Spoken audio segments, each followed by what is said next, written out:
Hello का जी मन नहीं लगत जानी तब का रवा बिना मनो नहीं लगत जान तनी को तब बाहर बान और जानियन तब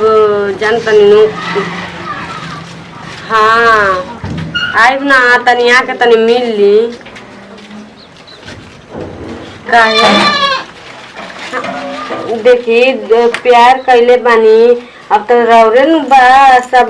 सारा धन सब रौरे बा आई न तनी मिले ठीक बा रखा तनी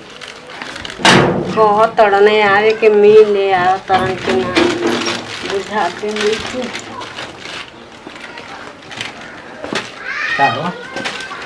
क्या आई तब बोला और सब हालचाल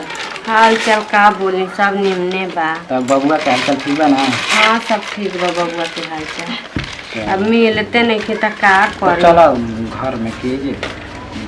चली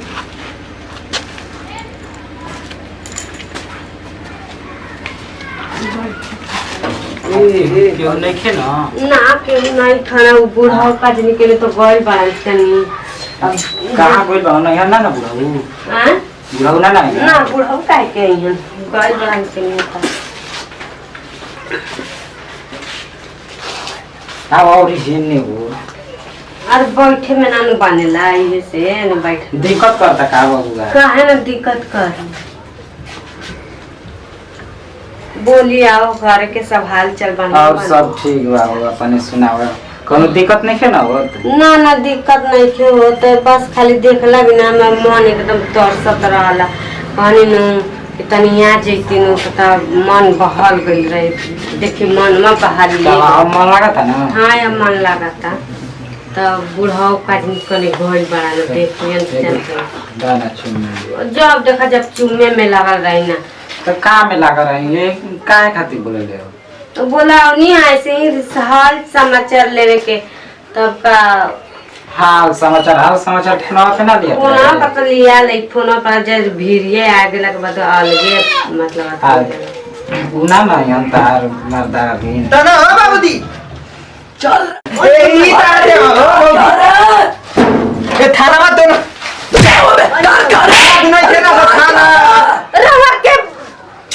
अरे हम इनका गांव के आने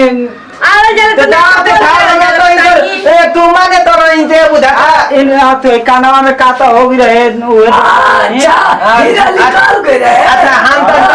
तो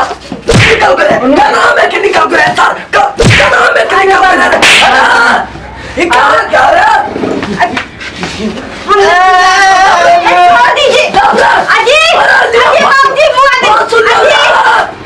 थरवाते है बना खोलो ना अरे क्या रहा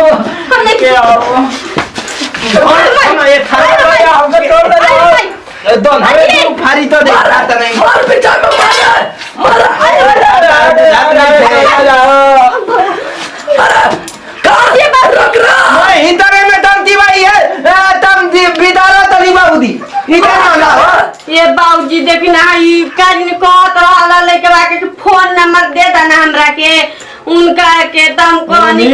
ने माई फोन नंबर थाना में मानो तो ना बाबू फोन नंबर हमार ना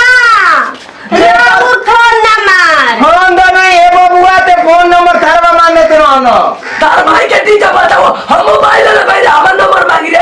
ना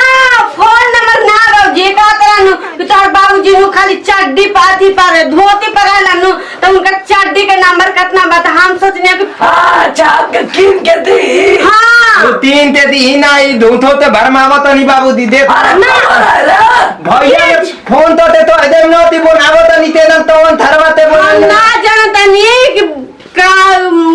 ते थरवाती बोलत नती ते दन त हाथे गांव ते नहीं हमनी ते तो तीन हियो दन हमरा को विश्वास नहीं है का तारा पपी तबात मारे हमर महारानी लेके चुमा लिया तलवारे बना लिया तो हम बताओ तो इनका कान माने न मारिया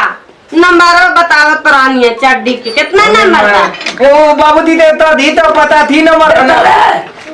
भीतर ले दे ए तो 95 98 हो। 96 कह दिए 96। हम 1296 बोल देनी है। अरे वो तो हमारा मोटा के नंबर है रे। तो अतो ना बाबूजी ए बाबूजी दे इतना बोलवा देना, मैं पेट दुखाए लगल बा।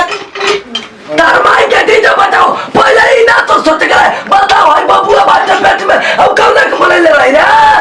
अरे हम ना बोले ले। अरे बोलत क्या ना मेरा हम तो बड़ी होई हम तू थुआ ना बनो। जी बाबू जी अपने आए रहे देखे अब पेट दुखाए लगल बकरा हो जाइए जिससे ता साल जरूर हमर दाल में कोरिया बुझाता। तो इंते तो ढाई बना ना तो हम तो आता ना इंते हम बिदार दे अति बनी माने तू का हाथ मत देने बना। फोन करके भैया के बता दे ठीक बा का ता बता देती अब अनुआ था ना भौजी के नहीं था बहन बा। हां जाए सर पूरा इज्जत है ना देवस रे क्या का बोले ले रहा है रे आगे ले सर। नमस्कार प्रणाम भैया हम रविराज। नमस्ते प्रणाम भैया मदय नाद। नमस्कार प्रणाम, हम पूजा पर आप सबके पैर छू के प्रणाम करतनी। नमस्कार प्रणाम भैया छिला बाबा के आ रहे ई हमारे लाभर है। हाय रे माई हर पेट में लड़का हमार लड़का के बा हमारे बोल के हमार ना आई क्या बोलते ले रे हमारे हो भैया। देखिए ये सब एकदम गलत बात बा। समाज में ऐसा देखे के मिलेला कि मतलब पति बाहर बाहर न तब लड़का होके के रह जाला ता ऐसा समाज में भैया कोई के पति परमेश्वर होला उ कैसनो मिल जाता बा कोरियो मिल जाने की ओ करे के पति माने के हाँ, ये बात, हाँ, सही। ये बुझाई तो बोलाई थी ना बोल भी रे